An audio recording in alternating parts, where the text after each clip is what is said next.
Welcome to the Slop Temple. We pray this video helps. In this video, I will explain how to purchase USDT from Binance. First, you'll need to set up and verify your Binance account.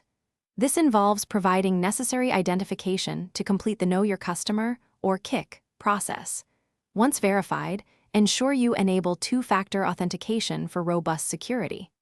This crucial step protects your assets and personal information, making your trading experience safe and reliable from the start.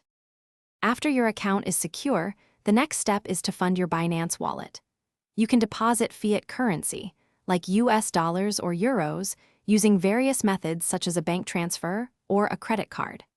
Another option is to transfer existing cryptocurrencies from another wallet directly into your Binance account.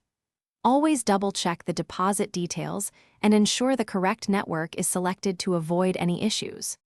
Now that your wallet is funded, you're ready to purchase USDT.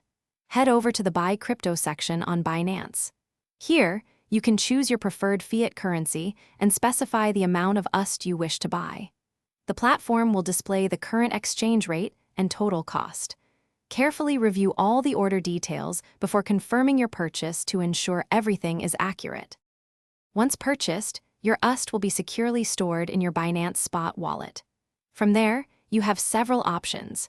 You can use it to trade for other cryptocurrencies on the platform, or you can withdraw it to an external wallet if you prefer. Remember to always be mindful of transaction fees and network choices when moving your assets. Also, for those looking to simplify their daily routine, check the description for a link to some fantastic leak-proof meal prep containers and other great deals. Thanks for watching. Consider subscribing if we helped you.